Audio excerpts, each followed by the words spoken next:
Oh, hello everyone. Welcome back, and we are very happy to start the last panel of today's symposium. Actually, the second to last. Our symposium is the title of our panel is comparing the use of elderly assistive technologies in Japan, Denmark, and the U.S. I'm very excited to hear about the healthcare assistive tech scene across different regions and countries in the world. There will be four presentations, and I would love to introduce each presenter before they start their presentation. So our first presenter today is Dr. Suma Ikeuchi, and she is an interdisciplinary scholar of transnational Japanese studies whose scholarship engages in cultural anthropology, migration studies, religious studies, Asian studies, and science and technology studies. She works as an associate professor in the Department of East Asian Languages and Cultural Studies at the University of California, Santa Barbara. And Okay, thank you so much for the introduction. And I'm sorry I lost track of time there, but I am here now. And yeah, as Chau nicely introduced, I work for UCSB, and today I'm here to present on technology-mediated productive care in the age of surveillance capitalism. And I really welcome your open feedback for this presentation because some of the remarks I'm going to make are, somewhat critical of, what's going on. And this is the outline of my talk today. And as you can see, I'm going to start with introduction, a little bit about my fieldwork, image, and reality of care robots in Japan. And I am cultural anthropologist by training. My PhD is in that field. And my method is primarily ethnography or fieldwork. And in 2022, I had an opportunity to conduct 8 months long fieldwork in Japan. And, it was originally scheduled to start in April 2020, this fieldwork funded by National Science Foundation, but it totally did not happen for the reasons you all know. So I waited for 2 years and finally could do it in, very much modified methodology in 2022.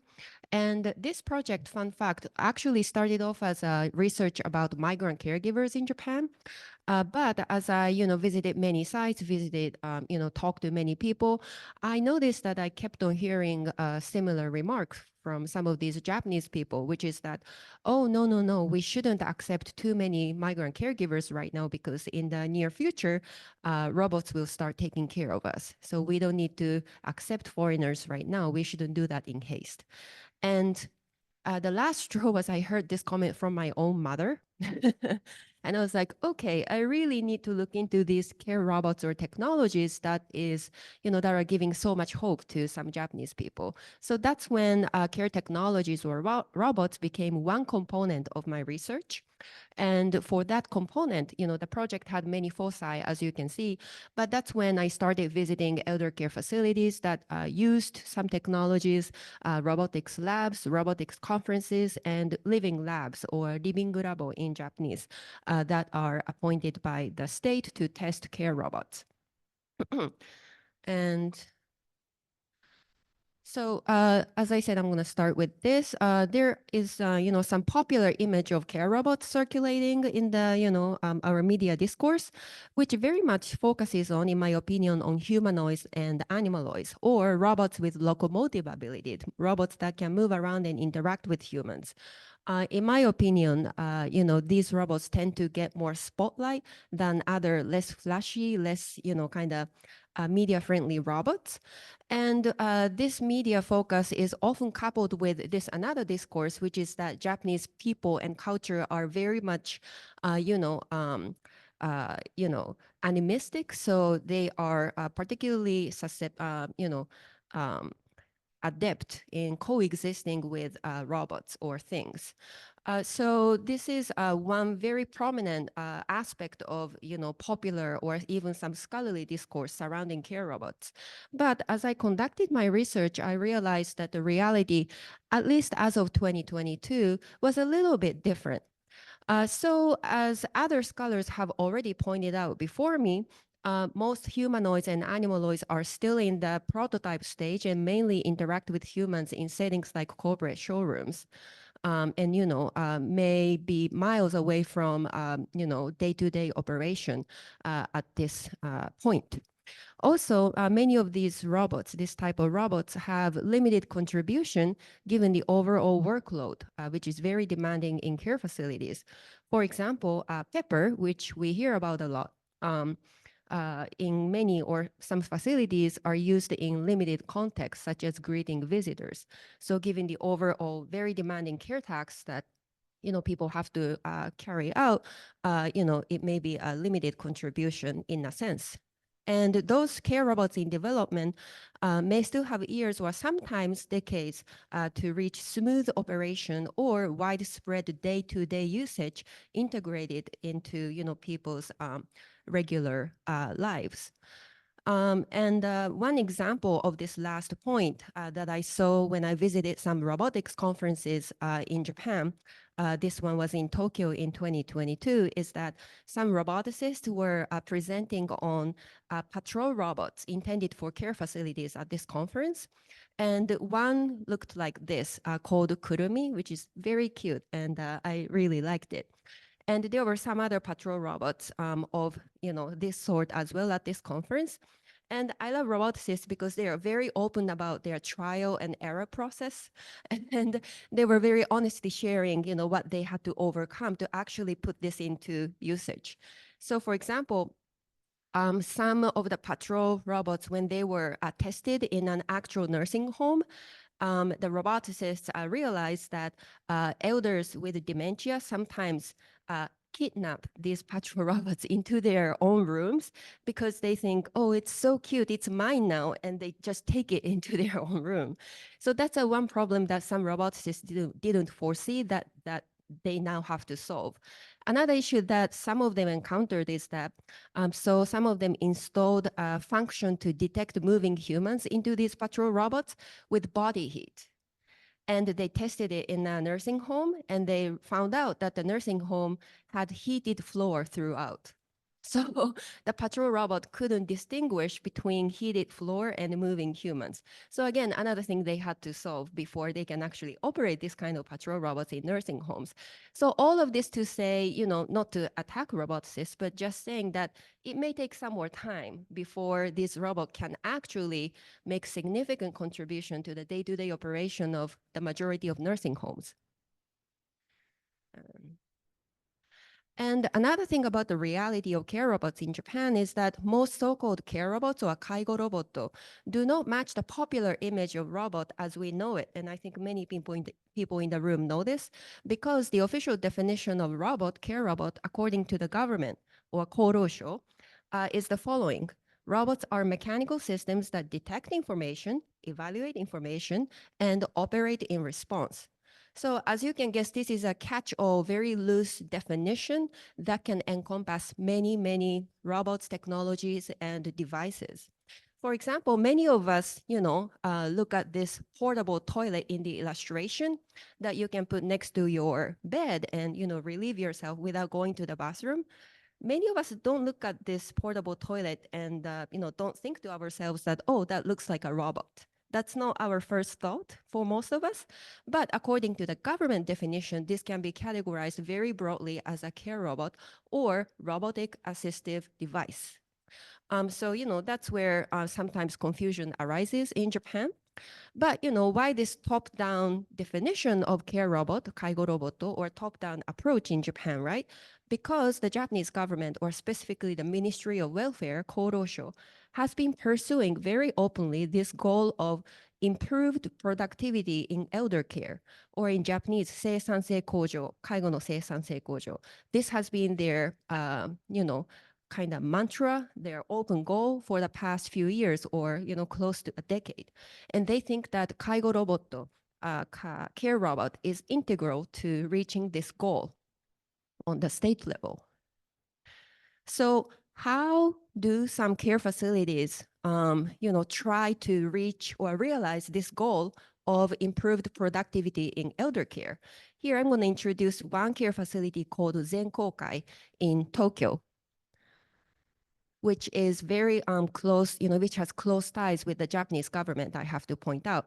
But it's a very clean, beautiful facility, as you can see. When you walk in, you feel like it is a hotel, and it's very airy, breezy. And then I visited this facility in 2022, and very nice employees gave me a tour. And when I visited, the Zenkokai had a state-appointed living lab, which is a test site for care robots in the same building as their nursing homes. So it's very useful because they can test care robots in the same building in their own nursing homes. And when I visited, it was their third year being a living lab or test site for care robots in development. And in those 3 years, they had tested actually more than 130 so-called care robots, but only 20 of these survived the selection process and were actually still being used by employees at their care facilities. So, it's a very competitive selection process, you can tell. So, of course, when they said that, I asked, okay, which robots actually survived your selection process, right? And they told me that these are the main ones that they still used in 2022. So they still use the Pepper during recreation, but Pepper needed assistance from a human caregiver. And 2, mobility support robots like Hug that you can see in the photo. 3, bathing support robot like Pua. 4, urination detector like D3, which is in the top right. Which can detect how full your bladder is when you attach it to your belly, so caregivers can take elders to the bathroom before they kind of embarrass themselves. 5th, monitoring support devices such as Nemuri Scan and Hitomeq. And last but not least, care task management software, which doesn't have any material body to it, like Scope. And then, knowing that the state has been pushing this productive care very strongly for the past few years, I asked them which ones have helped them the most in improving elder care, improving productivity in elder care. I asked that question, and without missing a beat, the employees told me that number 5 and 6 have helped them the most in improving productivity in care tasks. So I'm going to say a little bit more about these 2 kinds of so-called care robots. And this is Nemuri Scan, or literally sleep scan. It's a sheet you can insert between mattress and bed frame. And by doing that, you can detect almost all motions happening on the bed. So once you do that, care workers can see all the patients in these, square icons on their screen, on their smart devices. Blue means an elder is fast asleep. Yellow means they are awake or sitting up on bed. Gray means they have left the bed, so you'd better check on them to see where they are. And in addition to this, Nemuri Scan also can detect heartbeats and breathing, as you can see. So you can monitor this very, intimate, vital information as well, 24/7. And it's sent to the central system, and it is stored as data. And then Hitomeq is another monitoring device that Zenkokai used. It is pretty much a camera that you attach to the ceiling right above each bed where an elder sleeps. And it usually doesn't send live image to care workers for privacy reasons, but if it senses abnormal movement, then it turns on and starts sending live image to care workers on their smart device. And then a care worker can speak to an elder through a microphone embedded in the camera. And lastly, Scope is a software that Zenkokai themselves developed. And as you can see, all of these monitoring devices, this is a urination detector, this is sleep scan, this is camera. All the data collected by these devices are then organized by this software centrally. It stores data, it analyzes data, sometimes comes up with solutions for elders who are, having issues. So it's a data, organization software. And in addition to storing and analyzing and converting, behavioral data into long-term big data, It also does useful things for care workers in facilities, such as it can rearrange the names of elderly patients in the order they are supposed to take a hot bath that day, for example. So that way, they can avoid an unfortunate scenario, such as care worker goes into the room of an elder thinking that, they're gonna bathe that person, but a nurse hasn't come yet to take the vitals of that person. So now a care worker has to wait there for 1 minute, 2 minutes, 5 minutes, waiting for a nurse to arrive. So that's a time loss, which you don't want to have in productive care. So by rearranging the names and making sure vitals are taken before care workers get there, they can save 1 minute, 2 minutes, 5 minutes sometimes, which add up, which is a plus to productive care, right? So all of this effort that Zenkokai is making has paid off. So back in 2015, for each care worker at their nursing homes, there were 1.86 elderly patients. In 2019, the number was up to 2.79 elderly patients. And in 2021, even more up to 2.82 patients. So this literally means that with the same number of care workers, now they can take care of close to 50% more elderly patients, which is, a shining example of enhanced productivity in elder care that the state has been pushing very hard. And legally, it cannot be much more than this because, it cannot be more than 3 for legal reasons. But the Japanese government can't want to really change the number to 4 now. But I'm not going to go into that. So, as you can see, Zenkokai is kind of close to the government. Government officials visit this facility often because this is kind of close to what they want. So now I'm going to say a little bit about the promise and perils of monitoring devices or Mimamori Kiki, because that have helped the most, according to Zenkokai, in improving productivity in elder care. So what are they? What do they do? I'm going to skip this slide for time reasons. So according to many stakeholders who are really, part of this initiative, most promising care robots to enhance productivity are monitoring devices. According to the head of one living lab or test site for care robots, according to him, as of 2022, close to 20% of all residential care facilities in Japan use monitoring devices in one way or another, and that number was quickly going up. So this basically means that cameras and sensors work, right? Cameras and sensors coupled with smart apps and the devices work in enhancing productivity. Now, in Japanese, Mimamori Kiki, or monitoring devices, literally means devices that watch over. And I just want to point out an interesting linguistic resonance here, because in Japanese language and culture, ancestors are also supposed to watch over us, the exact same verb, mimamoru. So, kind of a social scientific or humanistic analysis here, but I just find it interesting that ancestors that are supposed to watch over us are the spiritual other, correct? But these corporations and governments that are now watching over us through these Mimamori Kiki, the monitoring devices, are not necessarily the spiritual other, because they are more distant. There is, not necessarily the same kind of reciprocal relationship between corporations and us consumers, but rather, according to Zuboff, they can be described as the big other, the kind of other that collects big data from us. And Zuboff defines the big other as a ubiquitous networked institutional regime that records, modifies, and commodifies everyday experience, all with a view to establishing new pathways to monetization and profit. So I'm not saying, that our relationship to our ancestors and kin is all rosy. It can be complicated, as we all know.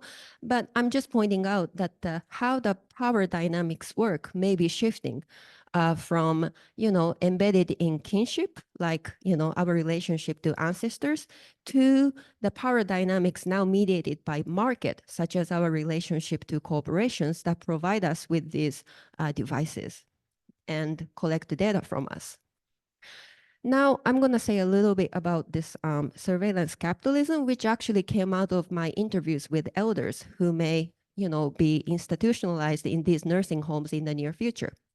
So as I said, care technologies was only one component of my project. I talked to Filipino caregivers, I talked to Japanese elders, I talked to Japanese family caregivers. And so naturally, I'm curious. So I asked them, hey, there's this initiative to enhance productivity in elder care. So if you go into one of these nursing homes in the near future, your sleep may be monitored every night by such devices.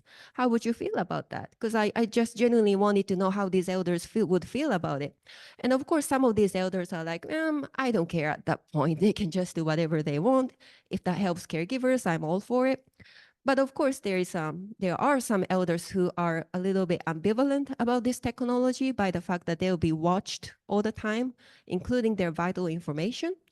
And some of these elders, very candidly told me that, is that mimamori or watching over or surveillance, kanshi? Right? So this idea came out of them. So which led me to this thought that, is this an extension of surveillance capitalism into the elder care industry? If some people, some elders do feel that way, do wonder about it, right? And surveillance capitalism, this is again from Zuboff, just explaining how it is defined, is a large-scale collection of personal information mediated by digitization, datafication, and monitoring, or the unilateral claiming of private human experience as free raw material for translation into behavioral data. And I'm just wondering here, this is an open question that we all have to consider because this is kind of in the territory of medical ethics now. But what can be more personal and more raw than our breathing, than our heartbeats, than our sleep, right? Which is the data being collected here. And I'm, I'm all for technology, especially the technologies that empower us. But, I just wonder, about certain things, such as what do the care robot companies do with the free raw data that they are amassing as we speak, right? How is it being used? Because once it goes into private corporations, we don't necessarily have ways to find out how the data are being handled. It's kind of harder than public entities, correct? And now even the government wants into this big data elder care business as well, because in 2021, the Ministry of Health, Labor and Welfare, or Korosho, introduced LIFE, or long-term care information system for evidence, in which they ask the nursing homes all over Japan to send over or submit the data they have collected from these monitoring devices regularly, so that the government can store all the data in one central place, and they will store it, analyze it, and they say they're going to send back the analysis results back to nursing homes on a regular basis, so that it can improve the quality of care in these facilities. So that's the purpose of this system, and it has just started running, so we don't know where this is going, but the government is going into the same place, more or less, as these corporations now, right? And the elders and care workers that actually produce this data are not necessarily being compensated. So I just think that there are certain issues to mull over from ethical point of view here, which we all know because we talk about big data a lot nowadays, right? It's the same question, but now extending into the elder care industry. So some experts say that this may be akin to extraction of digital surplus value, because people who are actually providing data may not be directly compensated. So a few concluding remarks here. As you can tell, I am giving you more questions than definite answers. But as I conducted field work, I heard this phrase from many stakeholders, which is that, sure, these questions are important. Sure, these ethical aspects must be considered, but we just have to do it. The demographic doom is upon us. It is a crisis. We just have to do it. There may not be so much time to ask these nice philosophical questions. So in Japanese, the phrase is yaru shikanai. Okay, it's important, but it's yaru shikanai. So this trope, I of course sympathize with this sentiment. The care staff shortage is severe. At the same time, I feel like it obscures the potential costs of surveillance capitalism, if there is one, which is, as I pointed out, these two things: digital surplus value extraction and datafication of vulnerability. Because sometimes elders with cognitive challenges cannot necessarily say yes or no to these technologies. But if it's the policy of their nursing homes, it will be applied to them. They will be monitored, right? So things to think about there. So I just feel like as we pursue, at the same time as pursuing technological solutions, there are needs to ask some fundamental social questions as well, which is that why has care become so scarce and yet so costly in our late capitalist society, so scarce and so expensive that people feel like there is no option but to quickly come up with these technological solutions while kind of downplaying these some ethical issues. So I just want to end with that question, and thank you so much for your attention.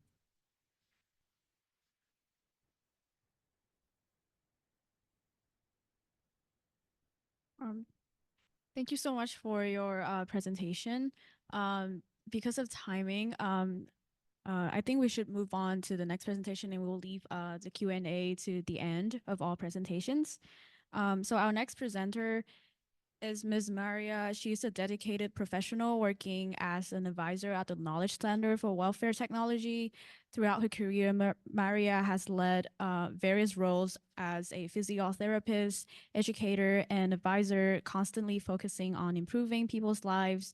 Her practical experience covers various areas, which within the social and healthcare sector, including rehabilitation, teaching, and project management. Maria is a driving force in promoting innovation and welfare technology within social and healthcare education at the Knowledge Center for Welfare Technology. I'm very glad to be here. I'm deeply honored to be here today to present my presentation, and thank you for the invite, Angelina.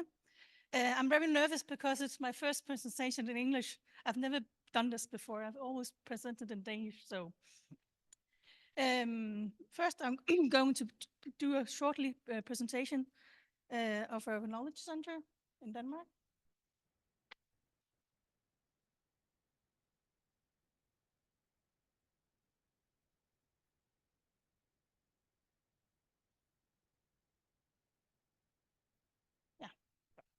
The Knowledge Center, the Minister of Danish Education has established the Knowledge Center of Assistive Technology.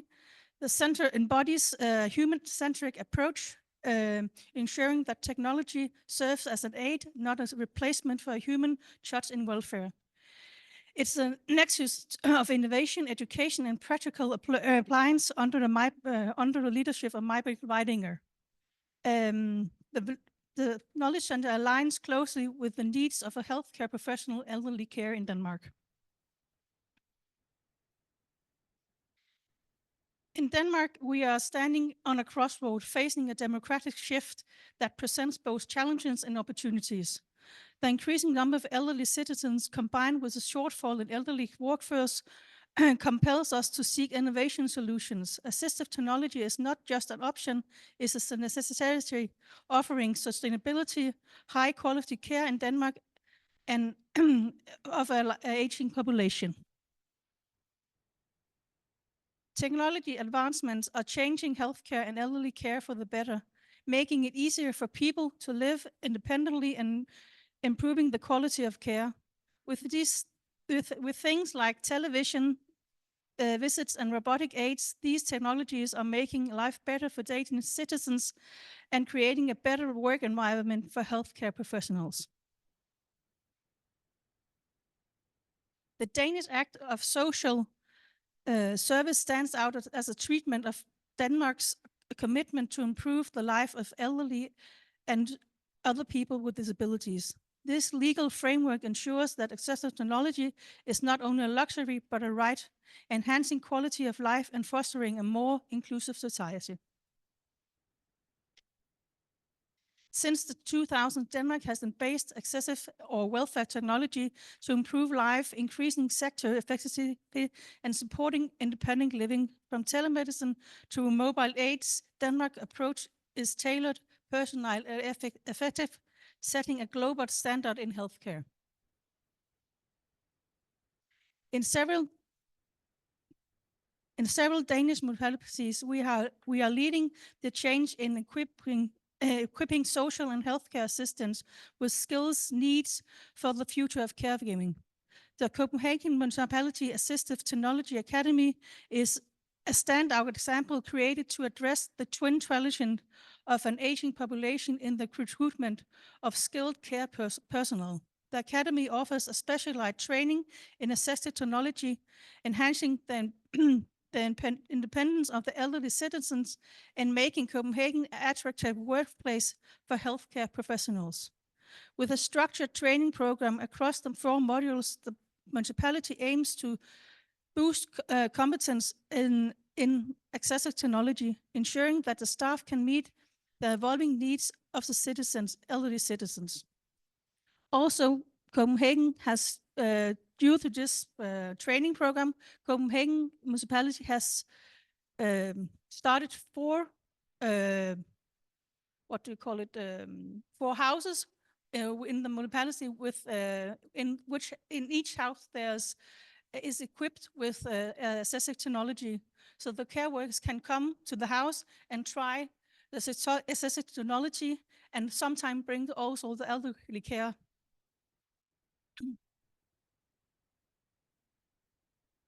In Aarhus, the Welfare Pioneers program is setting benchmark for the application of assistive technology, enhancing quality of life for the citizens and a work environment for the employees.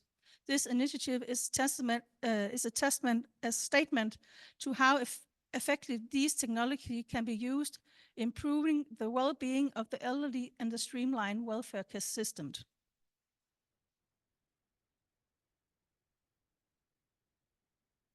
Haderslev's Municipality's e-District is a pioneer project that stands out at the intersection of technology and care. By using digital solutions, the e-District aims to revolutionize care for elderly. The project embraces a range of technologies, including telemedicine and automated home care systems, to enhance the effectivity and quality of service provided. The initiative is not only anticipated the needs of changing population, but also paves the way for the more innovative care practice in the future.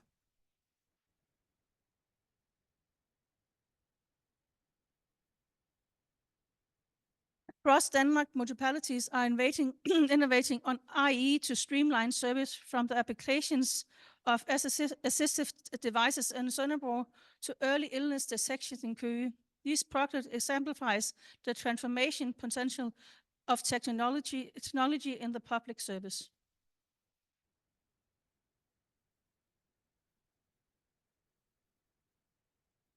Four healthcare schools in Denmark has the Digitech program.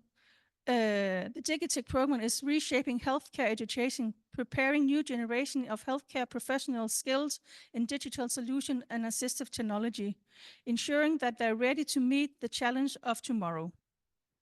Implementing assistive technology is a complex, multi-phased endeavor, and it requires careful planning, citizens' involvement, and a balanced approach to ensure it meets the needs of stakeholders, ultimately enhancing a quality of life. The life-oriented technology assessment created by the Factum in Region Midtjylland is a tool to evaluate technology impacts on citizens' quality of life, aiming to support their lifestyle and enhance well-being. Complementing this, the Live Implementing Guide by Susanne Ries and Louise Koppel offers practical guidance for deploying assistive technology with detailed instruction in care studies. Additionally, the welfare technical assessment methodically evaluates technical effectiveness and sustainability, ensuring long-term value and cost effectiveness. Together, these tools form a comprehensive framework for the assessment and implementation of technology and welfare. Despite the promise of assistive technology, numbers of challenges remains, from some financial constraints to resistance for change. Addressing these barriers requires strategic planning and a commitment to innovation. Integrating assistive technology into daily routines often offers a path forward. Through education, hands-on experience, and a supporting culture, we can overcome hurdles and make these technologies a cornerstone of health welfare. Assistive technology revolutionizes elderly care, enhancing life quality and independence for elderly adults. It promises streamlines healthcare processes, efficiencies resources use, and high service standards, aiming to a growing elderly population. Emphasizing sustainability is offering solutions that can improve patient care with reducing environmental impact.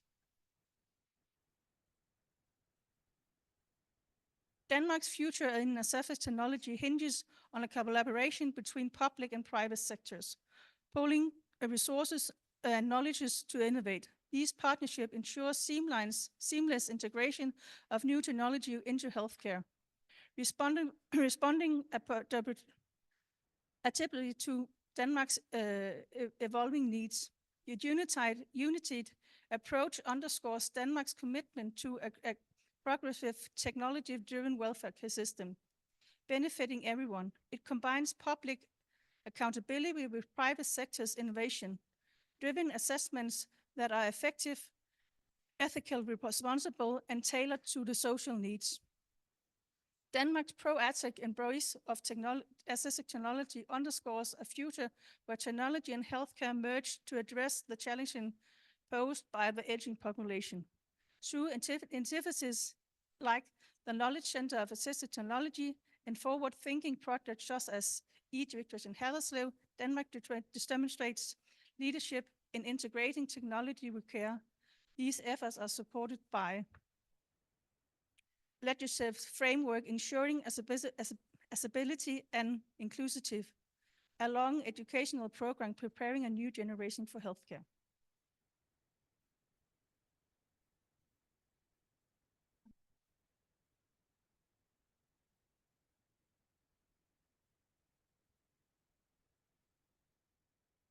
Thank you so much for your presentation. Our next presenter is Ms. Jensen. She is an experienced occupational therapist with a master's degree in public health, and throughout her career, she has excelled as a consultant and educator in assistive technology, and is currently affiliated with the Knowledge Center for Assistive Technology in Denmark. In this role, she coordinates the planning, implementation, and support for innovative projects and activities. As an educator, she has not only imparted knowledge, but also inspired students in social and healthcare disciplines.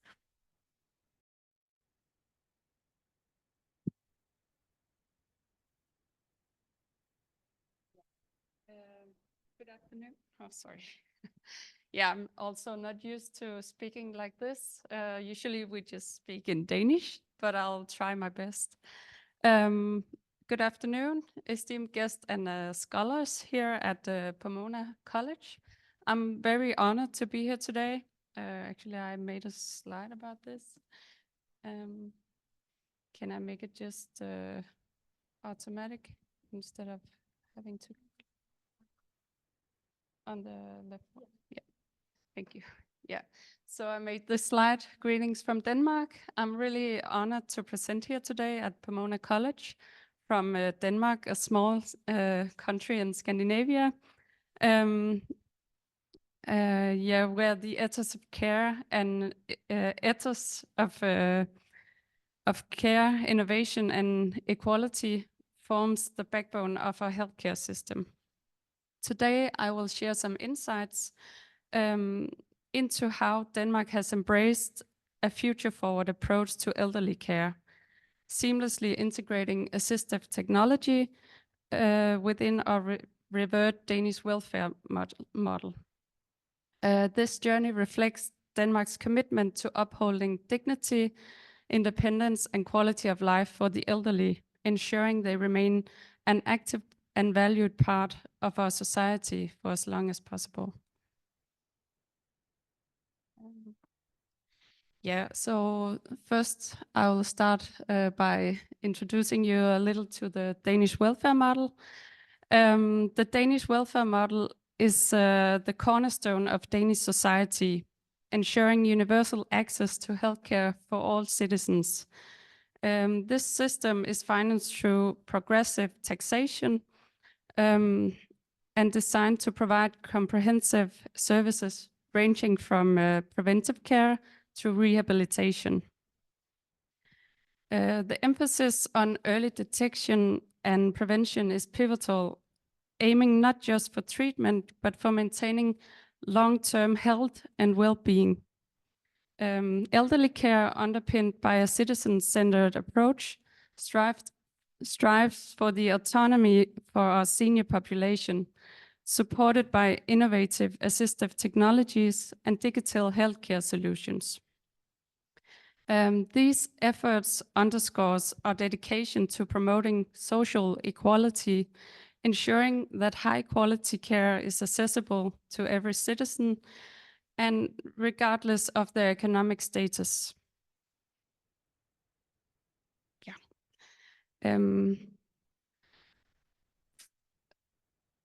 This is shortly about the Danish healthcare system. The Danish healthcare system is structured across national, regional, and municipal levels. The Danish healthcare system is a paragon of public health, balancing quality, accessibility, and innovation. It is funded, again, predominantly through taxation and offers an equitable approach to healthcare, providing services free at the point of use for the majority of treatments. This structure supports a comprehensive, coordinated care journey for each individual, from primary care to specialized hospital services. The system's heart beats with a strong emphasis on preventive care and early interventions, essential for addressing health issues before they escalate, especially crucial within elderly care.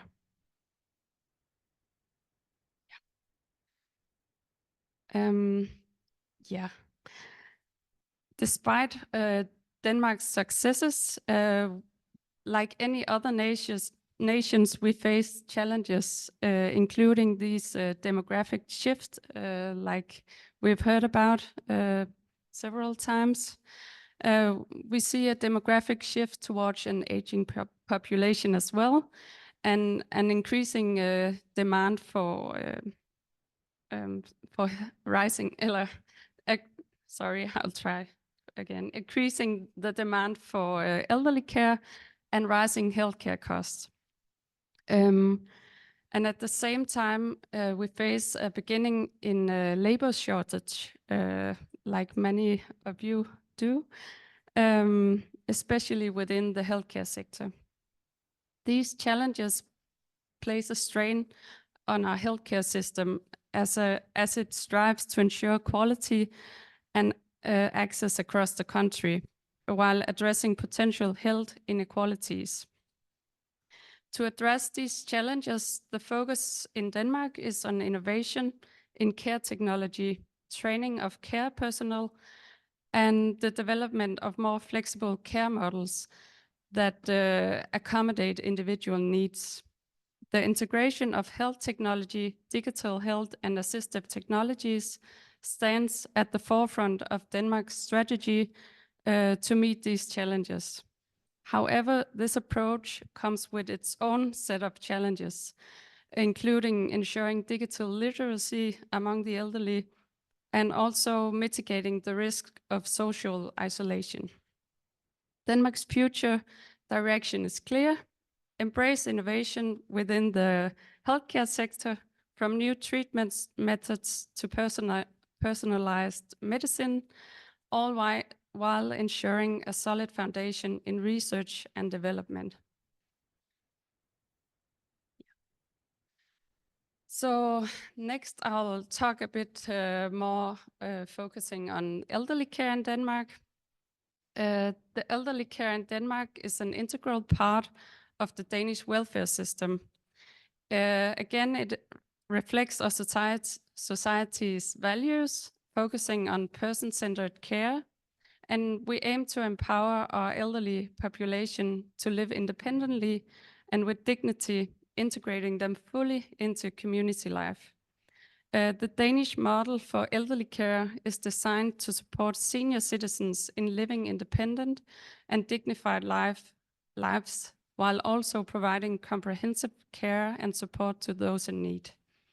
And I'm going to point out some key elements of Danish elderly care.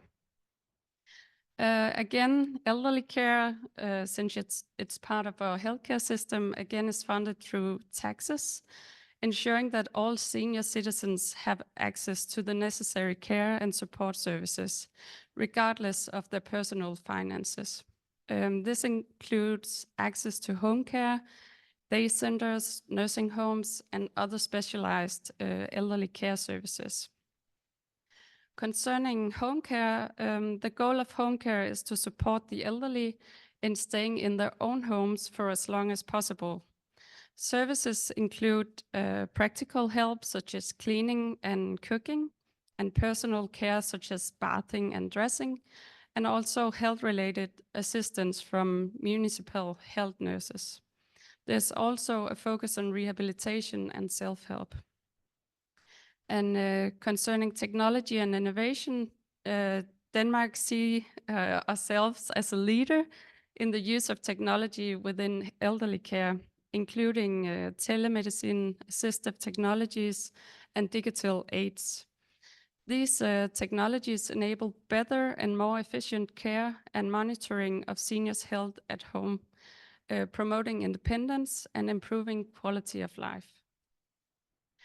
And for the nursing home and specialized care, the elderly who can no longer manage in their own homes, municipalities offer access to nursing homes, where there's access to 24-hour care and support. These facilities are designed to provide a high level of care, while respecting the residents' dignity and privacy. The Danish model places great emphasis on the quality of elderly care, and regular inspections are carried out to ensure that care services meet national standards.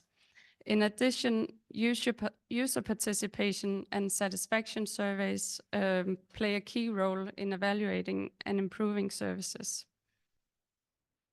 Yeah.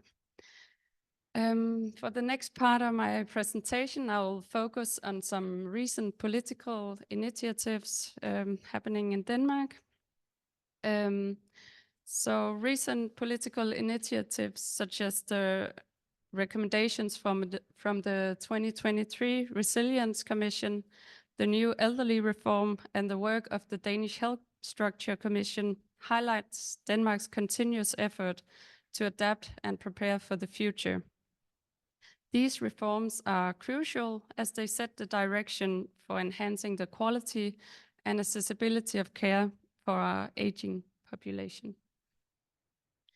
So, as I mentioned, the recommendations from the 2020 Resilience Commission, the commission was established to future-proof Denmark's public sector against upcoming challenges, and they have laid out a series of pivotal recommendations. The recommendations aim to bolster the resilience and adaptability of the Danish healthcare system, especially in the context of elderly care.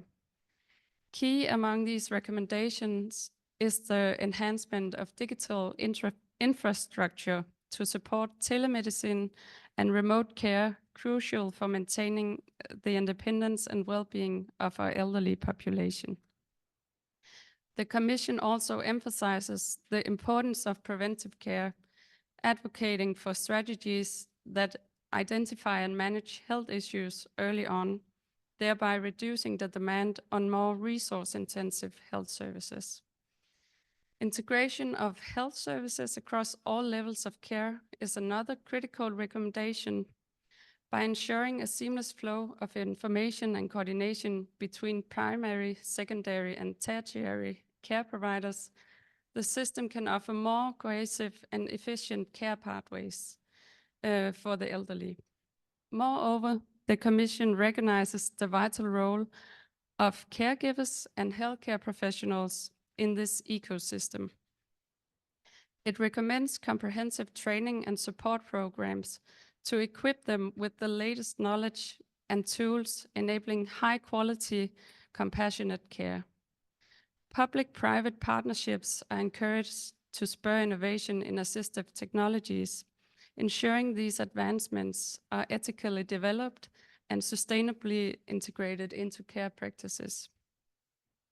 The Commission's thorough review of existing structures led to recommendations that are shaping future-proof policies, particularly in the realm of elderly care.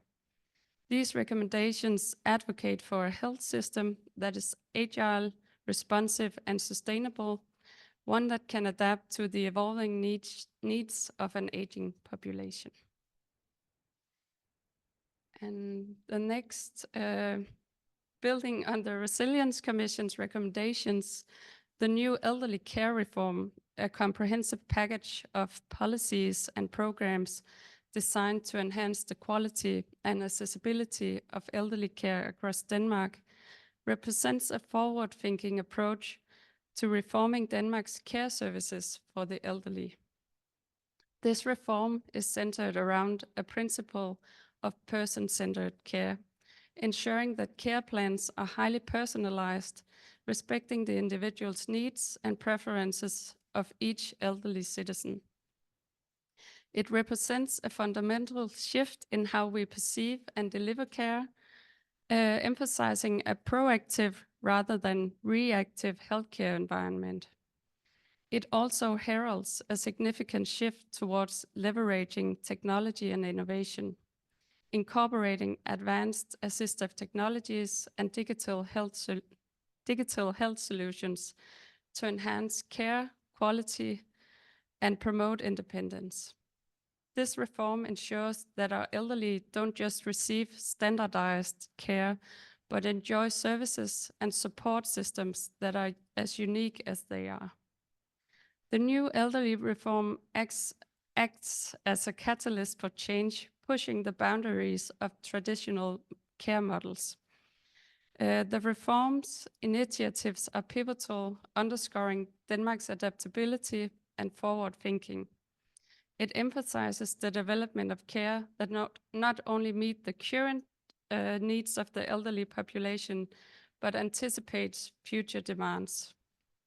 This foresight extends into the implementation of cutting-edge assistive technologies, ensuring that innovation in care delivery are harnessed to improve the quality of life for our elderly.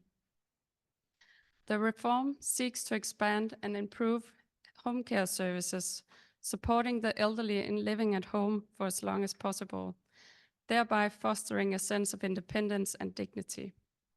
Additionally, it sets higher quality standards for nursing homes, ensuring that these facilities offer safe, dignified, and comfortable living conditions. A key component of the reform is the emphasis on training and support for caregivers, enhancing their ability to provide compassionate and effective care. Lastly, the reform addresses the sustainability and accessibility of elderly care services, aiming to ensure that these critical services remain accessible to all segments of the population, irrespective of their economic status. Through these comprehensive measures, the new elderly care reform is setting a new benchmark for elderly care in Denmark. The Resilience Commission's work and the new elderly care reform represent Denmark's proactive approach to future-proofing our healthcare system, showcasing our adaptability and readiness for the future. The recommendations from the Commission have led to increased investment in digital infrastructure, a renewed focus on preventive care, and the integration of health services, ensuring a seamless care experience. These efforts are complemented by the elderly care reforms focused on personalization, innovation, and sustainability, marking a significant step forward in our quest to provide dignified, high-quality care for the elderly. Moreover, Denmark recognizes that the ability to age with grace and support should not be a privilege, but a right afforded to all. And last, for the political part, I have the Danish Health Structure Commission. It's tasked with evaluating and enhancing the efficiency and effectiveness of our healthcare system. And it's currently approaching a significant milestone. The Commission has been diligently working to analyze current healthcare structures, identify areas for improvement, and purpose comprehensive reforms. They have entered the final phase of this ambitious project with expectations to conclude their work in early June 2024. The Commission's findings and recommendations are highly anticipated in Denmark as they hold the potential to shape the future of healthcare in Denmark. Their report will address critical aspects such as the distribution of healthcare services, the integration of primary and specialized care, and the optimization of health resources across our nation. This work is particularly relevant as we consider the future of elderly care and the deployment of assistive technologies. With an aging population and a rising demand for healthcare services, the Commission's recommendations will be instrumental in ensuring that our healthcare infrastructure is robust, responsive, and sustainable. The government awaits the Commission's final report, which will play a pivotal role in guiding policy decision and strategic initiatives. The aim is not just to adapt to current challenges, but to foresee and plan for the long-term demands of Denmark's healthcare system, ensuring that it continues to provide equitable, high-quality care for all citizens, with a strong emphasis on the well-being and independence of our elderly population. And final, I have about integration of assistive technology in Denmark's healthcare system. In Denmark, the integration of assistive technology into our healthcare system is a multifaceted initiative designed to revolutionize the provision of care. It's not just a matter of incorporating cutting-edge tools. It's about a fundamental, holistic improvement in the delivery of healthcare services. We are embracing technologies such as telemedicine, which allows patients, especially the elderly, to consult with healthcare professionals from the comfort of their own homes. This not only enhances convenience, but also ensures continued medical supervision while minimizing the need for hospital visits. Smart home devices are another frontier we are actively exploring. These devices can automate various home tasks, monitor health indicators, and provide emergency alerts, thus enabling seniors to live more independently and safely. Imagine a home that not only responds to your commands, but also anticipates your health and needs and communicates directly with your healthcare provider. This is the future we are building towards. These technological innovations have the potential to significantly enrich healthcare services and elevate patient experiences. For instance, by analyzing data collected through various smart devices, healthcare professionals can gain deeper insights into the daily living patterns and potential health risk of the elderly. This data-driven approach allows for more proactive and preventive care strategy tailored to the individual's specific needs. However, the path to such an integrated tech-savvy healthcare environment involves complex challenges. One of the primary concerns is ensuring that these assistive technologies are implemented in a way that is accessible to all, regardless of socioeconomic status. There's also the need to address the digital divide that exists among the elderly population. We must provide education and support to equip them with the necessary skills to benefit from these technologies fully. Equitable access also means designing technologies that are user-friendly for individuals with varying degrees of tech savviness and different physical abilities. We are committed to ensuring that these innovations do not widen existing health disparities, but instead bridge them. In summary, the ongoing integration of assistive technology in Denmark's healthcare landscape is a testament to our dedication to improving elderly care. We are continually exploring how technology can support the elderly in living independently. These innovations offer tremendous potential to enhance healthcare services and patient experiences, though they also present challenges in implementation and ensuring equitable access. By addressing the challenges head-on, we are paving the way for a future where technology and healthcare go hand in hand, ensuring all citizens can live with dignity and independence throughout their later years. Through initiatives like these, Denmark is not just preparing for the future, but actively shaping it to ensure that our seniors live their best lives with their rights and choices at the forefront. And I'm going to skip this one. In conclusion, Denmark's approach to elderly care, marked by a blend of technology and human-centric care, offers a solution or a model for the world. As we address the complexities of an aging population, our experiences provide valuable lessons in integrating technology with care to enhance dignity and quality of life. I hope our journey inspires further international collaboration and innovation in elderly care. Yeah, and then I just have some questions and further discussions. But I think I'll end my presentation here. Thank you so much for your attention. Thank you so much for your presentation. So hello everyone. I'm Chau, and I'm very happy to co-organize the symposium today with Professor Chen. I've been working with Professor Chen for almost a year, and I'm a sophomore at Pomona College studying computer science and mathematics. And today I'm going to present about the current landscape of care robotics, but with a focus on the United States, the development and history of care robotics in the United States.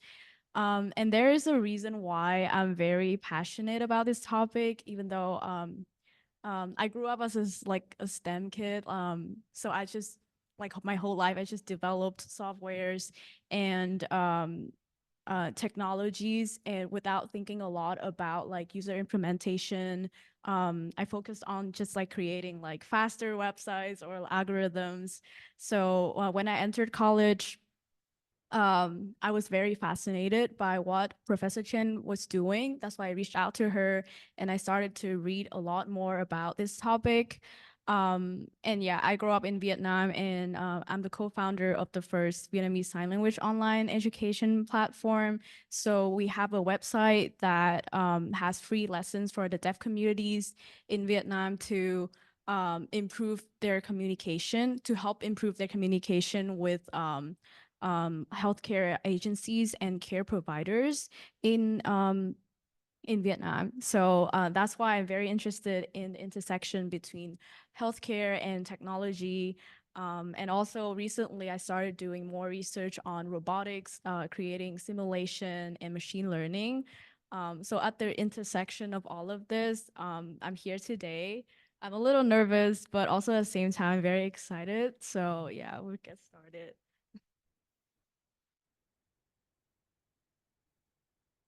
So my presentation today started with like a brief literature review in one semester that I was just working on, just about like what's happening out there in the United States, what's in the field. Yeah. So first of all,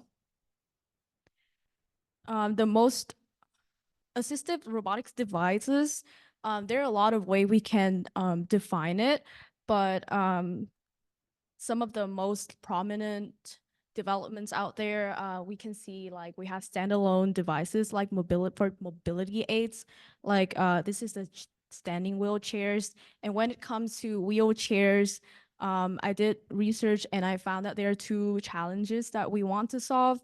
First of all, is like how we can move from a sitting positions to an eye-to-eye position. So in this picture is the tech robotics mobilization device by Marshall Robotics from the US. And this is also a fairly new innovation.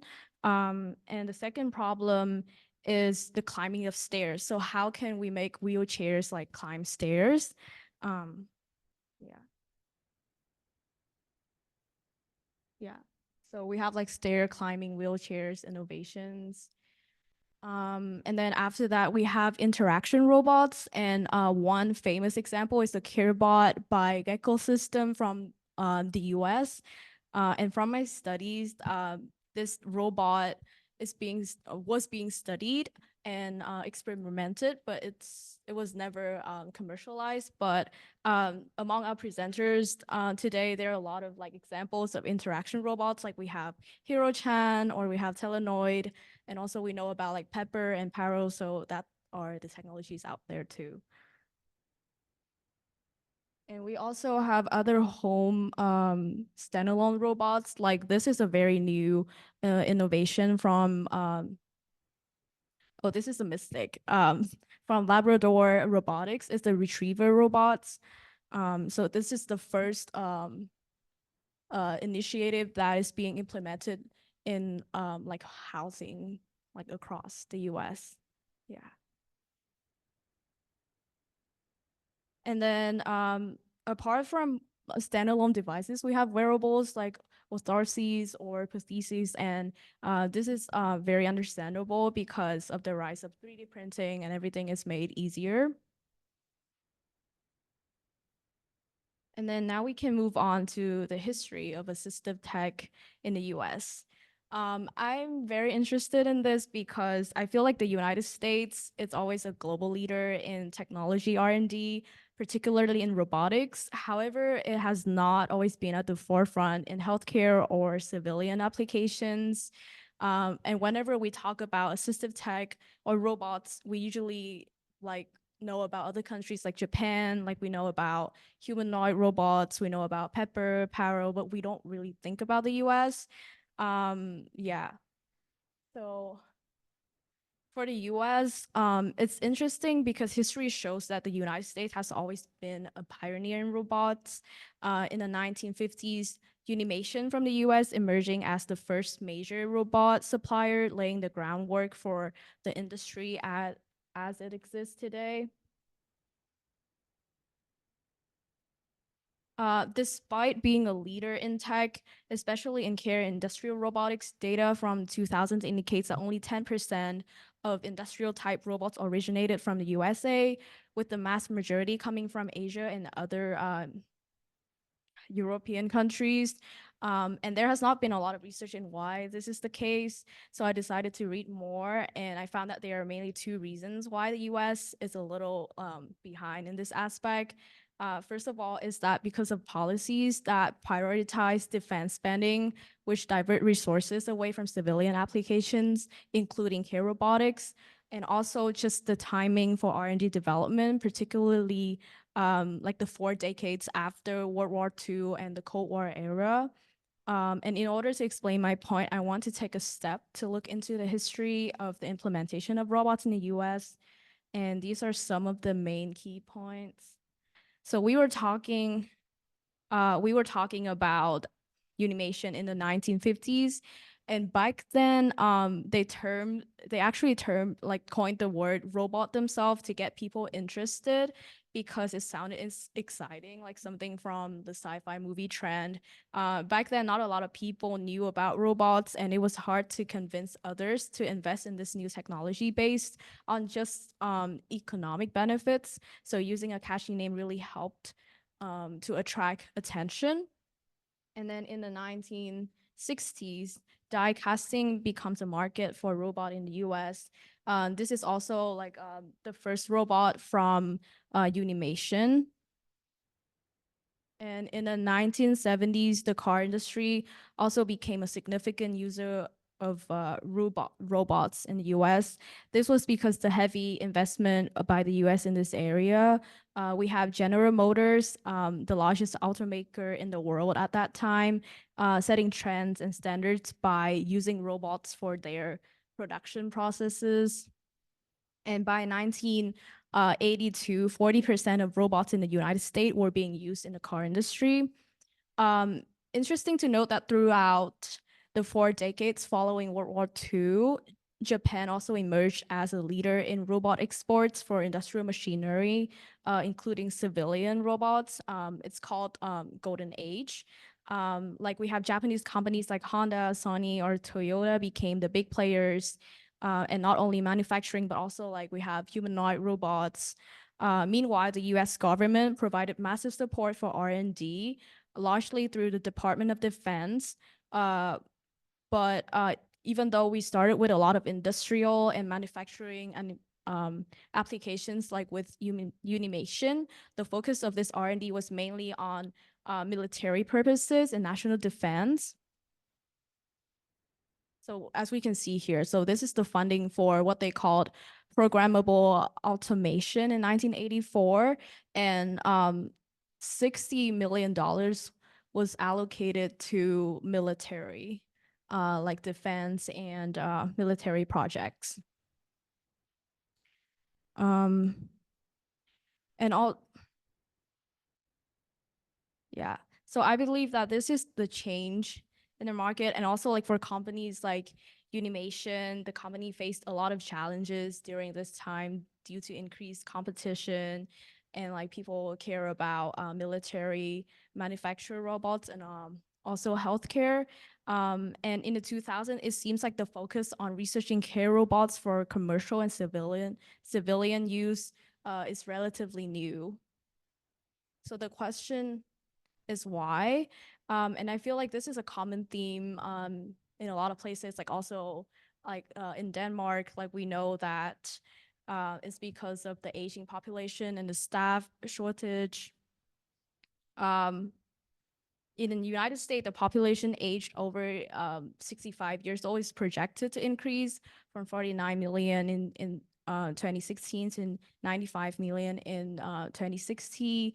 And adults in the United States have a 70% chance of eventually requiring some type of long-term care.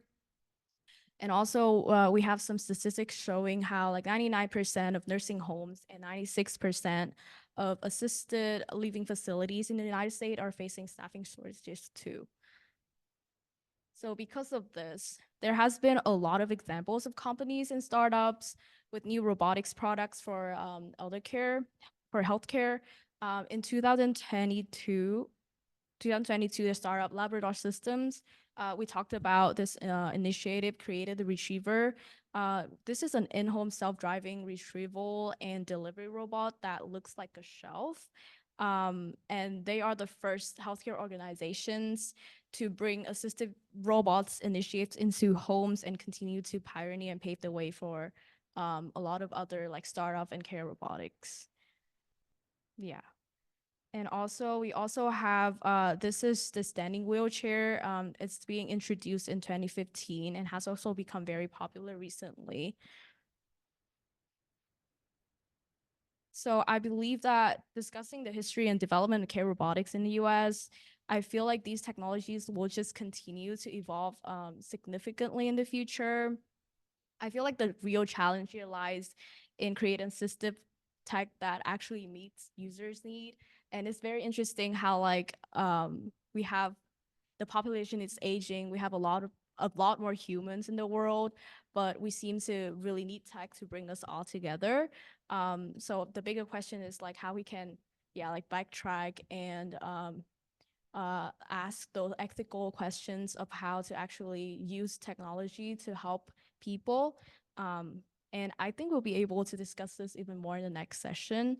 And as I'm one of the last presenters of this panel, I'm very happy to be here today. And thank you so much for listening.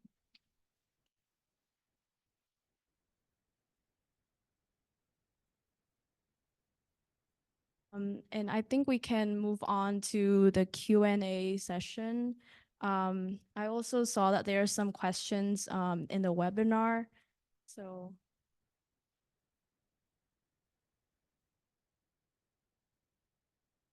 I am asking the questions in the webinar by anonymous attendee. One question I think is for Suma. Would the speech device I use be considered a robot?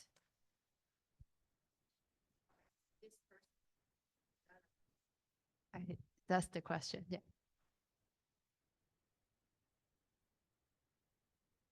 I guess would a speech device be a robot, be considered a robot? I think that's the question.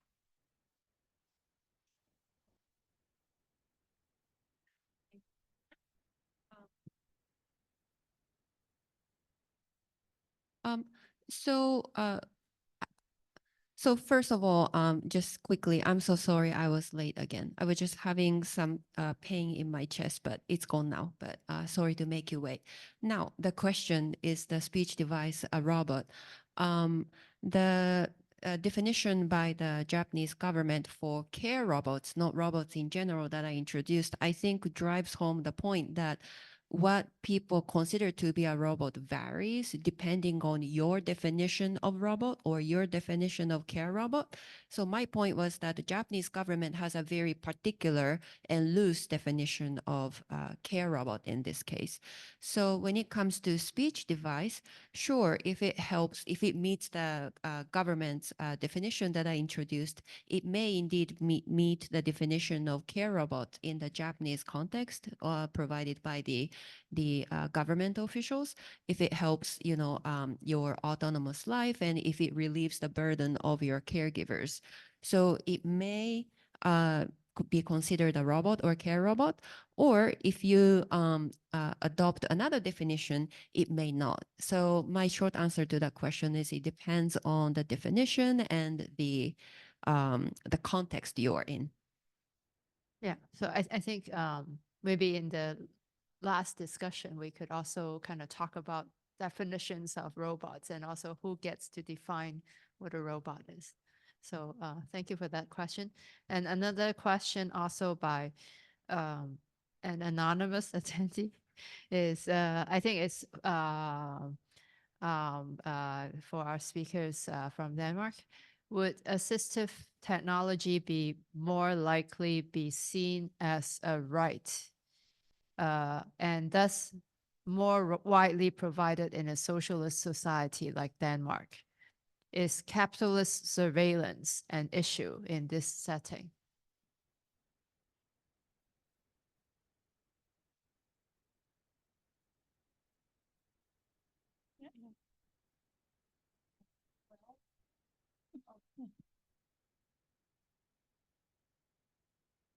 Well, we also have assistive technologies, but we call them more like safety creating technologies. It's more like sensor technologies instead of using cameras. So the person will be anonymous, but it's also something that people are aware of and maybe a bit afraid of, and that might be some of the barriers why we don't see as many robots in Denmark yet, because people are afraid that they might, well, if there's a robot from China or something, who is watching us and what data do they collect and stuff like that. So I guess we have the same challenges concerning that, but the policymakers are trying to make policies on which surveillance, we call it safety technologies for the elderly, on which to use and what to be aware of if a municipality chooses to implement them. I don't know if you have any.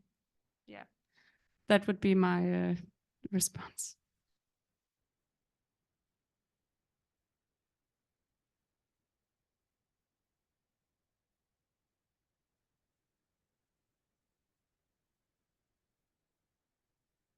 Yeah, thanks so much for such a really fascinating and really rich panel of talks. I've got loads of questions, but if I can ask two. So the first one is, I guess, around productivity. So for Suma, you mentioned, 20, I think, robotic care devices that had been actually adopted by this care home. I was wondering about what is the return on investment? Because obviously productivity is one kind of side of it, but the other side is the cost of these devices and whether the cost of renting or leasing them or buying them outweighs, hiring more staff, paying staff more. And relatedly, I think for Maria and Jeanne, um, does Denmark also have the goal of increasing productivity in care? Like, is there an explicit drive in the same way that the Ministry of Health, Labour and Welfare has in Japan to actually increase or decrease the ratio of care workers to care recipients in order to make the system more affordable, more productive? My second question, if it's okay, is for Suma. So it's kind of around data protection and cybersecurity law. So the data that you were mentioning, and I really like your argument about surveillance capitalism in relation to monitoring devices. But did anyone raise the legal questions? So, in Japan, there's the Act on Protection of Personal Information that's been revised several times in recent years. Legally, this is medical information, right, which is highly protected. And the consent of the person whose data is being collected and processed should be, that consent should be provided. There should be an explanation of how the data is going to be used. Presumably, this is kind of a loophole where the care home manager is signing off on behalf of the residents of the care home, I assume. And is there any kind of explanation about how this data is used? I mean, you mentioned the LIFE project from the Ministry of Health, Labour and Welfare. I may be wrong. My understanding of that project is it's kind of like you share your electronic patient records with the government, but that won't include all of this additional data that's being captured by monitoring devices, because that data presumably just goes straight to the company. I mean, it's not shared with the care home, I assume. Yeah, I'm just kind of curious about those kind of legal questions. Yeah, thank you.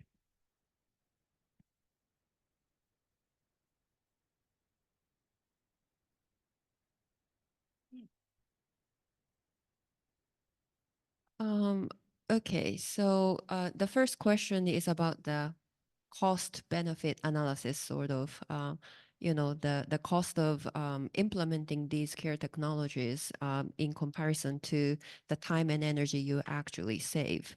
I actually did not ask the staff at Zenkokai how much in yen it costs to implement all of these technologies. But they did talk about costs a lot during my visit. For instance, the reason why they developed the last technology, which is a care task management software, SCOP, SCOP. The reason is because they were fed up with the high fees that these private corporations charge them for providing something similar.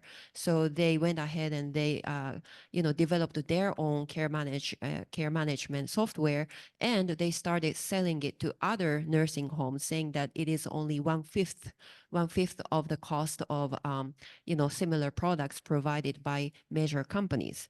So cost is a significant concern, although I failed to, gather that information of how much it exactly cost them to implement these 20 technologies. So they mentioned that cost is a concern, such as in the case of scope.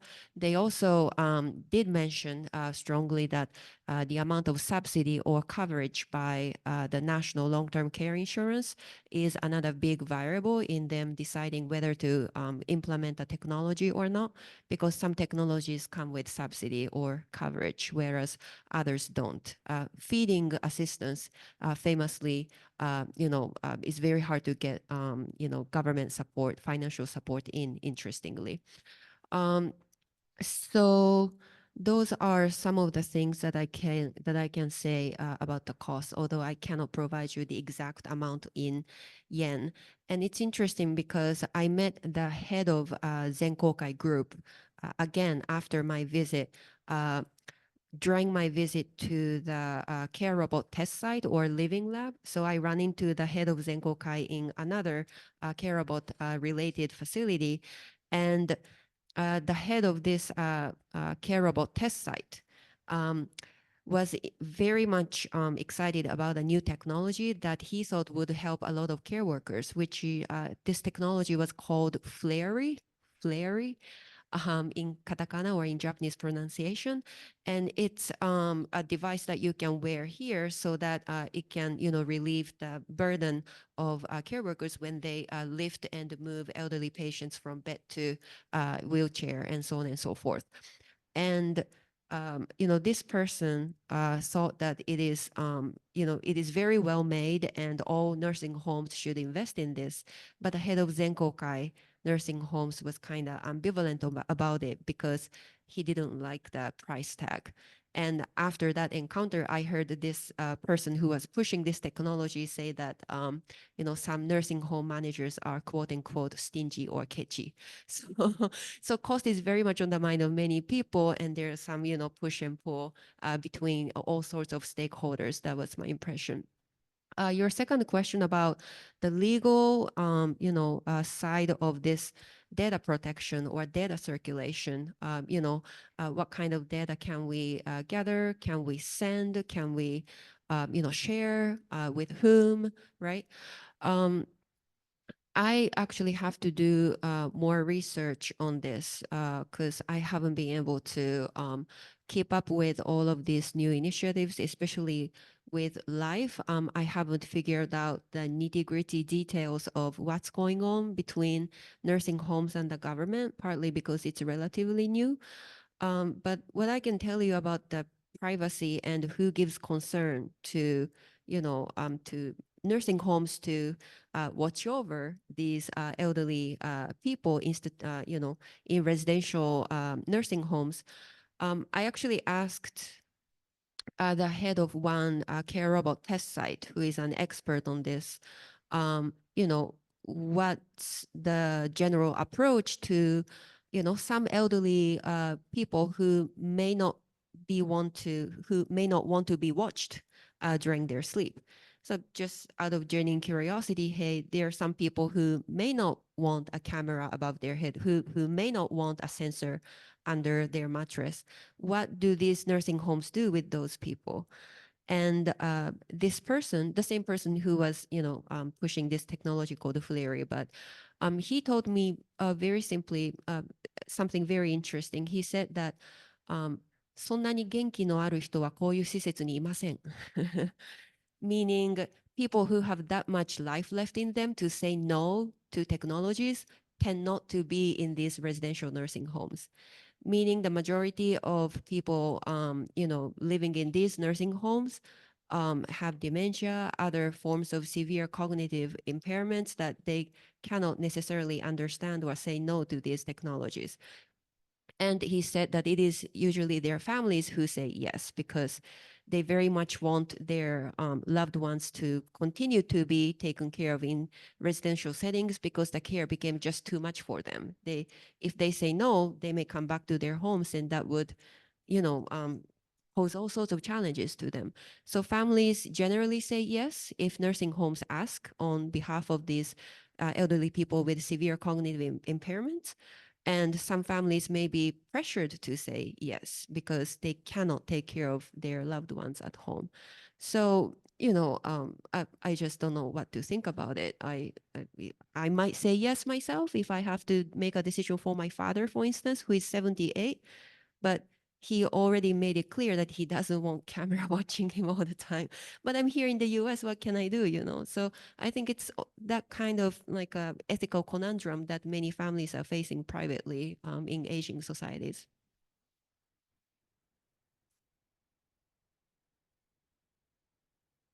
I have a comment on your.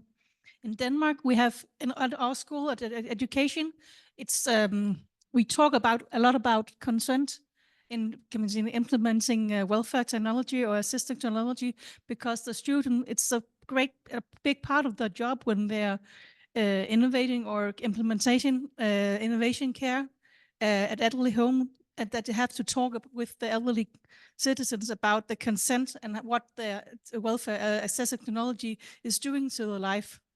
Hmm? And your question, could you repeat it? Yeah. Yeah. Yeah. Yeah.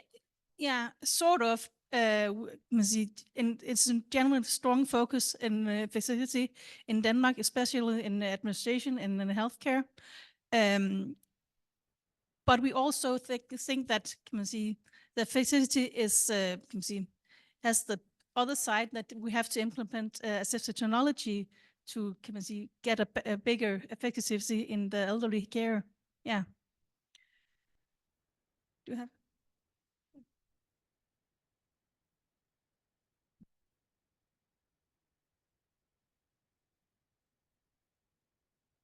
Okay, so the anonymous attendee wants to clarify the question, I think for Maria or Jeanne. And it's here in the US, I often have to be very persistent to get the government-funded assistive technology I need. Would this be less likely in Denmark? So I guess I also wanted to kind of add to that question, it's related about so what type of assistive technologies are seen as kind of the most useful, or and the most like promoted in Denmark? And since I have the mic, maybe I'll also ask the other the two the other two speakers questions, and they can answer it. And so I have the mic, so.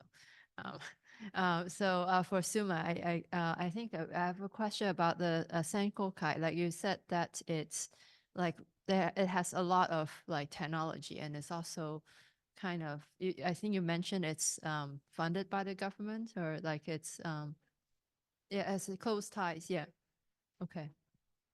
Oh, okay. So yeah, so I wonder if you could say more about like how representative is Senkokai, and like there are just a lot more robots, and or maybe not necessarily robots, but like monitoring devices and just like assistive technologies than other care homes you have seen.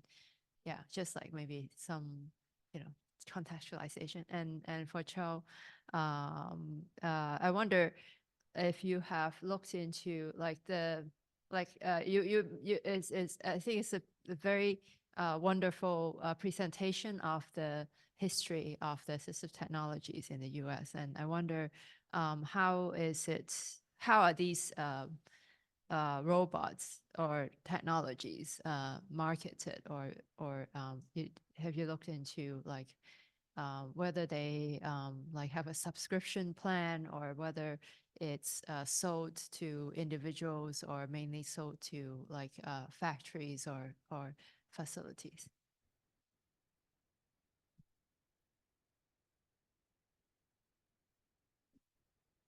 Oh, sorry. Yeah.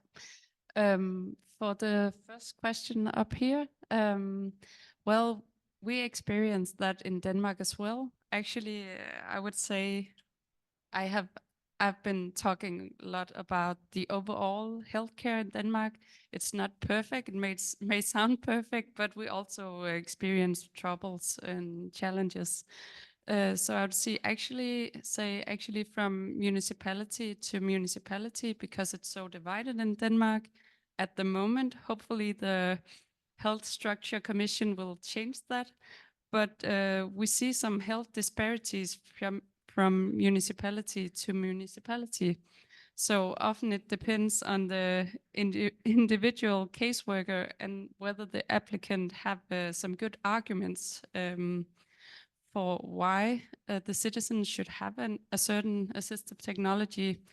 And often what we hear, what people experience the first time you apply for an assistive technologies, the worker from the municipality will often say no to your application.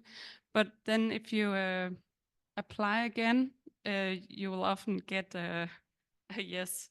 So that's what we talk about with our students. And in that way, I think a problem in Denmark could be that sometimes in some municipalities, if they have some trouble with economics, it can be a barrier for some people to get assistive technologies, and you will see other municipalities where they can just have it all. So in that way, there is some inequalities in Denmark as well.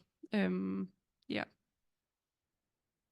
I didn't mention it in my presentation, but the Learning Academy I was presenting, the Copenhagen Municipality Academy of Assistive Technology, they have, can man sige, the care worker that attend this course, they have a small variety of assistive technology they can, with their own force, can man sige, implement within the health, with the citizens with which has the needs of the help. And also I can say we have something called the Social Services Act, or it's a law. So actually, if you know that law, you will know that you have a right in Denmark to get the help that you need and the assistive technologies that you need. But then again, if people don't know or don't have the resources to ask for it, they doesn't always get the help. But overall, I see that people get a lot of help because the municipalities are obligated to assist them with the help that they need. But sometimes we also see that it can be hard, especially if you want some expensive assistive technologies. Yeah.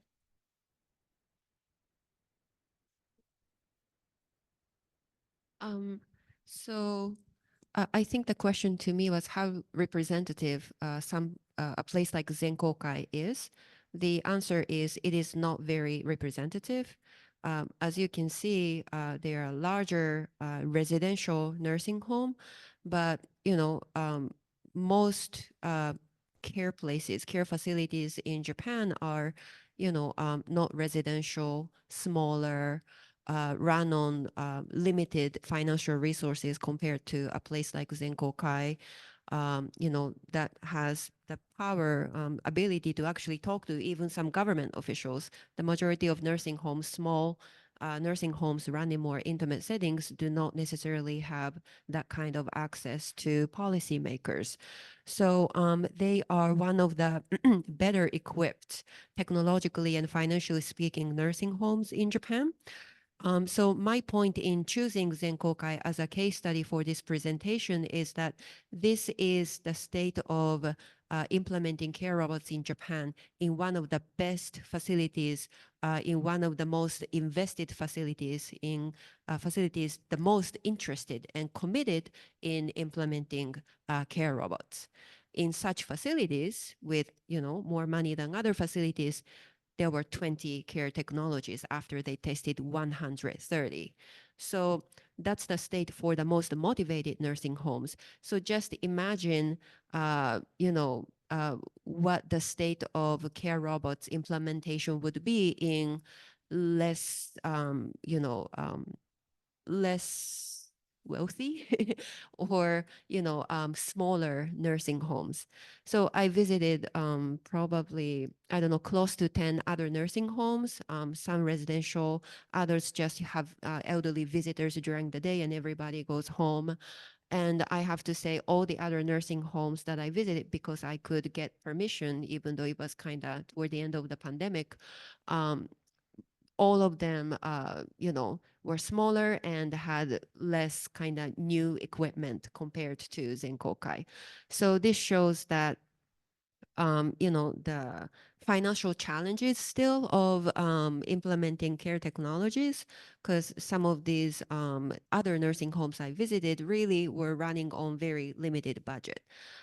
So, they just couldn't think of, implementing anything like, even Wi-Fi. Some of these nursing homes may struggle, and Wi-Fi is the very basic foundation of this big data collection that some entities are pushing right now. So some nursing homes cannot even afford that, right? So there's a very large gap, and I just presented the best case because I just wanted to show you the shining example, shining goal, the best it can be right now of what the Japanese government calls productive care, 生産的介護. So yeah, the rest is kind of, to your imagining.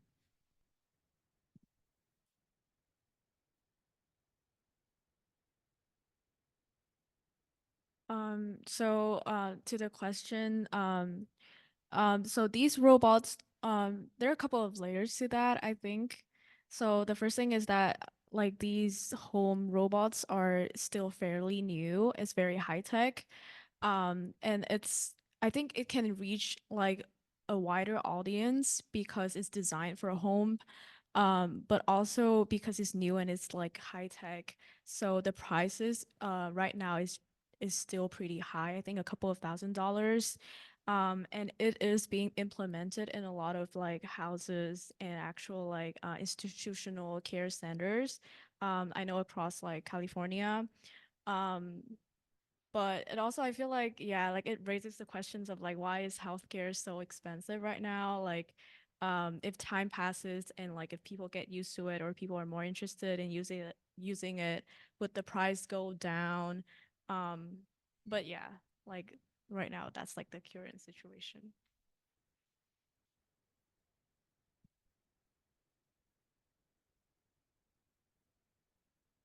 Thank you. I really enjoy all of your talks. Thank you so much. I actually have one question for Chau. Just out of curiosity, it's very interesting to see the shift in the States from focus on military robots to the healthcare one recently. But why do you think there is this shift, and why did it happen later than the other countries?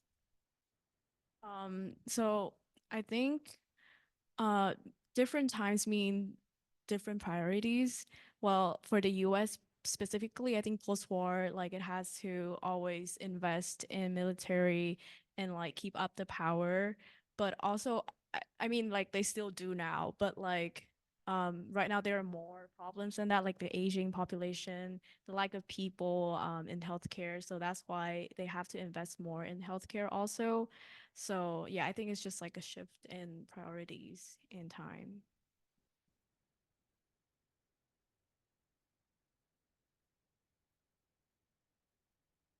Okay, thank you so much. So my question is for Professor Suma and also for Maria and Jeanne in Denmark. So for Professor Suma, my question is,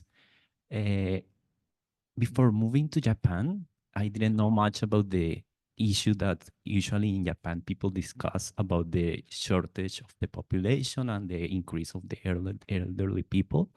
So when I got to know about this issue, I started to think, so why not just bringing people from countries who has people who wants to work, train them, and just give them the opportunity to work and help and like contribute to this problem instead of like, for example, introducing robots and like making this solution more complex.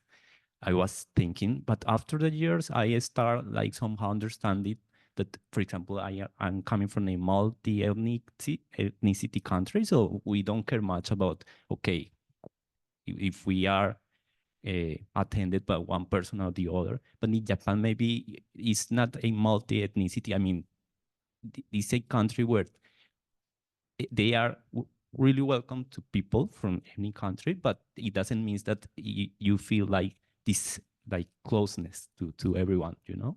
So you feel like even in Japan, the people have some high sense of privacy concern. People, even between Japanese, they try like to keep the safe distance.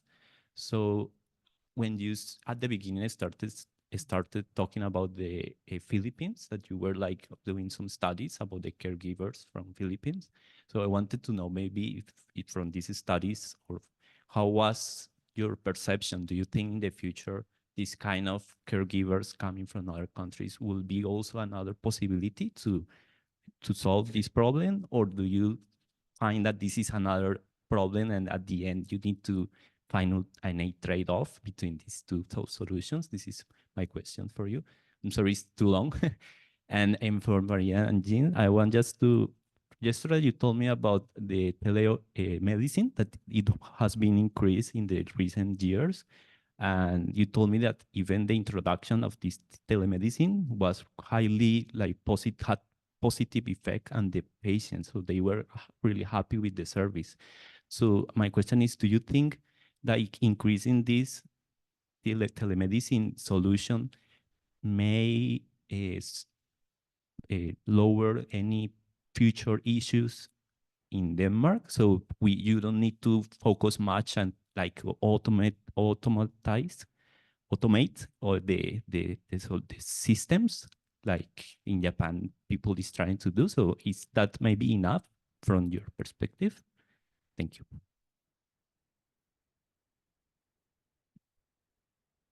So your question is about if there is such a severe shortage in care staff, why wouldn't Japan accept some people or caregivers or labor force from other countries? But maybe that's not a feasible solution for a social context of Japan. Along those lines.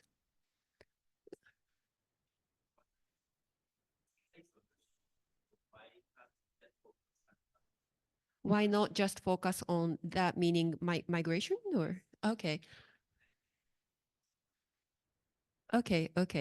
So Japan's Jiminto, or LDP, Liberal Democratic Party, which has been the ruling party for most of the past 50 or 60 post-war years, is when it comes to immigration, it's somewhat like Republican Party in the US context in a very limited sense, meaning they are tough on immigration.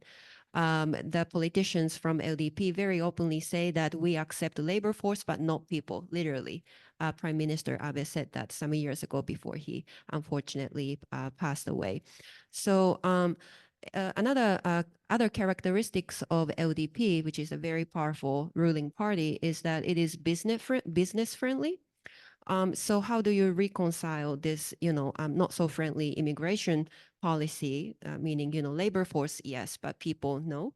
Or they openly say that there's no immigration policy in Japan because we don't accept immigrants, but we accept temporary workers. They openly say this.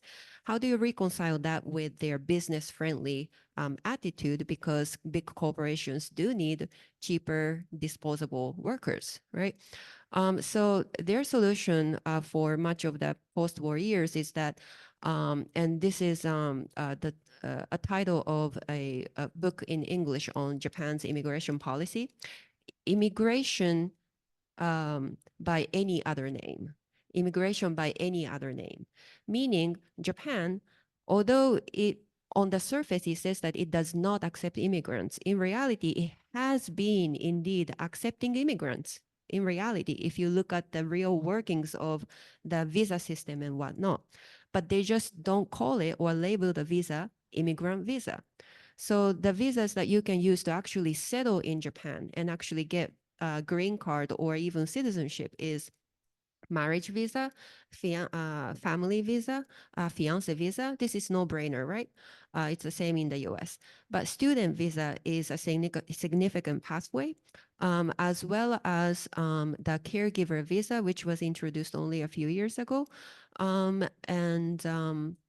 as well as some so-called technical trainee visa, which 2 years ago, I think, government has made an exception for a very small number of technical trainees, a very narrow pathway to permanent settlement and citizenship. So they make a maze out of the visa system so that it is not immediately apparent that Japan actually allows immigrants, because there are so many different kinds of visas and so many different hurdles for each visa category for foreigners to jump, that it's not immediately clear that you can actually settle in Japan if you have certain skill sets. So that's why one scholar has summarized this whole situation as immigration by any other name. So that's how Japan has been actually accepting foreign labor force. Like you guessed correctly, that would be reasonable, but without airing to the world that Japan has been operating a functional immigration system without calling it immigration system. So that's the solution to accept foreign labor force, without calling it immigration, because doing so would rouse the main voting bloc for Liberal Democratic Party, which is elderly and oftentimes rural populations, which may not be so excited about large-scale influx of foreigners. So there's, there may be a tinge of xenophobia here as well. So why not do the seemingly reasonable and easier thing, which is to accept more foreign labor force, including caregivers?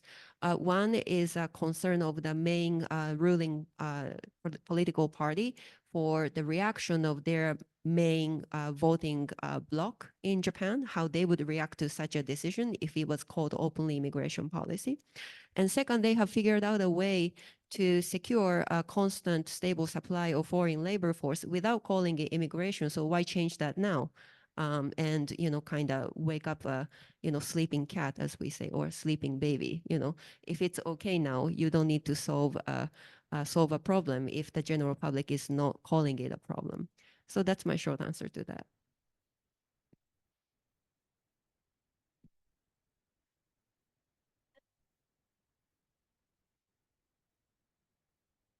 Has been to India 2 weeks ago to talk about with the Indian minister, because she wants to import Indian labor, nurses and care workers to Denmark, because we have the shortage of healthcare workers. So we have the same problem, or the same solution as Japan in a sort of way. Yeah. To your question about the telemedicine, yeah, I think it's going to be a big thing in Denmark in the healthcare industry in the future, because we stand in Denmark with the problem that because of the shortage of healthcare workers, many elderly people, they don't have the same elderly care worker coming each day. They have many care workers coming to give them help. But with telemedicine, you can have the same care worker every day, and that secures the elderly. As a physiotherapist, I think it can maintain the physical ability for many patients with the telemedicine, because they have to do many of the tasks themselves. They are guided verbally through the screen, but they have to do many of the tasks themselves. They have to get dressed and make the meals. They are not, can man sige, taken over from a healthcare worker. And I would like to add that I think assistive technology is only part of the solution. I think we will also need robots and automation in the future to address this problem. And maybe combining assistive technology with robots and automation will be essential in the future. But we need to be aware that this approach will require policy planning and investment in technology development, and also training for the care workers so they know how to use these technologies. Yeah.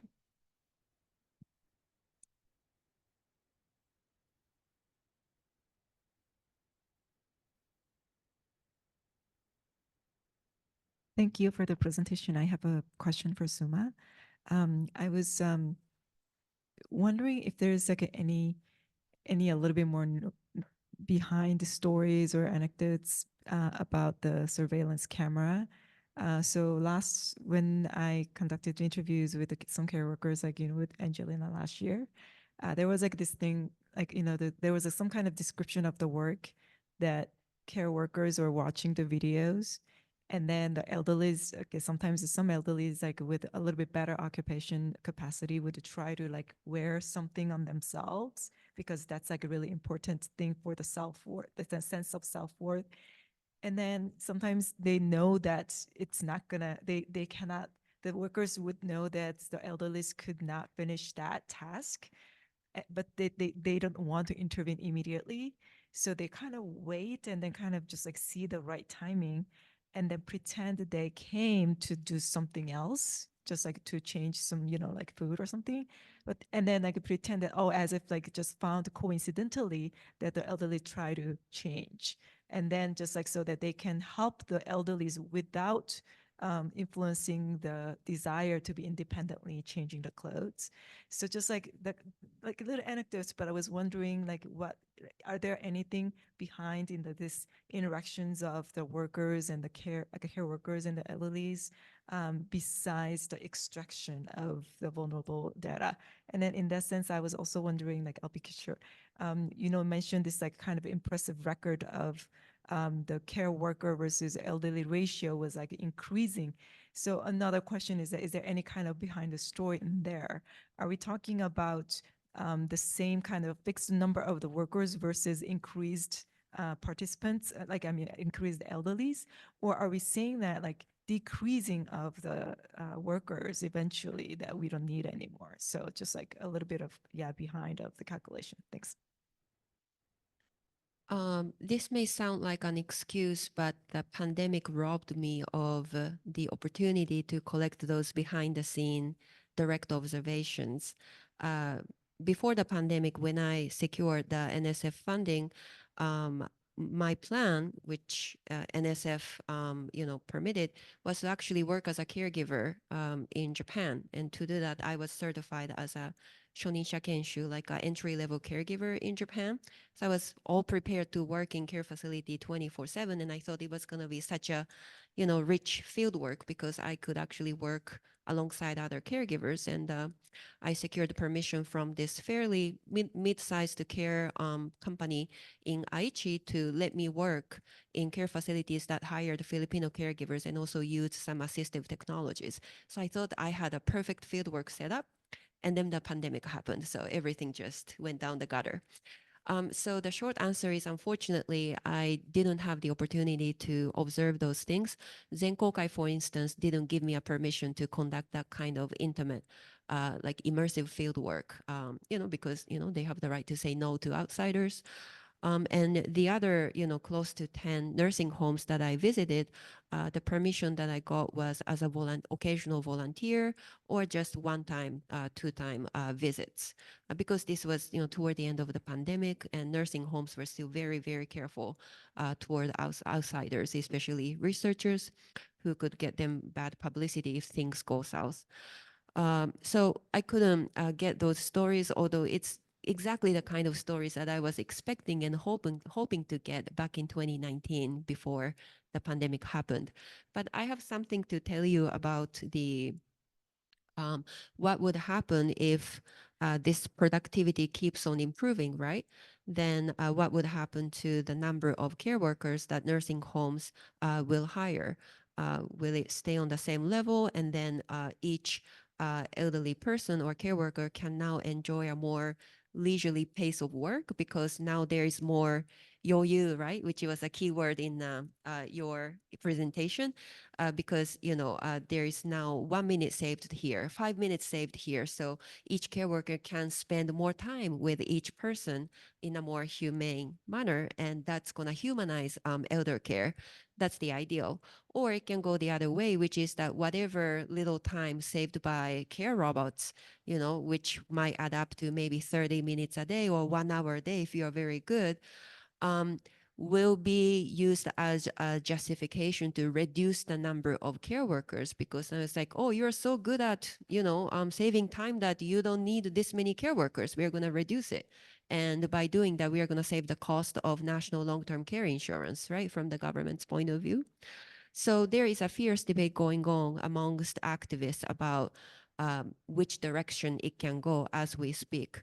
Probably some of you might know a famous Japanese feminist called Ueno Chizuko. She's a very famous Japanese feminist who has written extensively in Japanese and a little bit in English about the sociology of elder care. And Miss Ueno, from a feminist point of view, is very much worried that she believes that the government will actually reduce the number of care workers on the ground that the productivity improvement plan has succeeded. So now they can cut the costs of, subsidy for these nursing homes. So she's advocating that no, the law must remain that for each care worker, three elderly people, and it cannot be more than that. She is advocating for the law to remain the same. As she does that, more and more policymakers are floating the idea that the ratio of care worker to patients can now go up to 1 to 4, thanks to care robots. So a battle is going on right now, and we shall see what happens. And if this introduction of care robots will actually lead to yoyu no aru kaigo, or elder care with leeway, or it's going to be used as a justification to cut costs here and there by the government.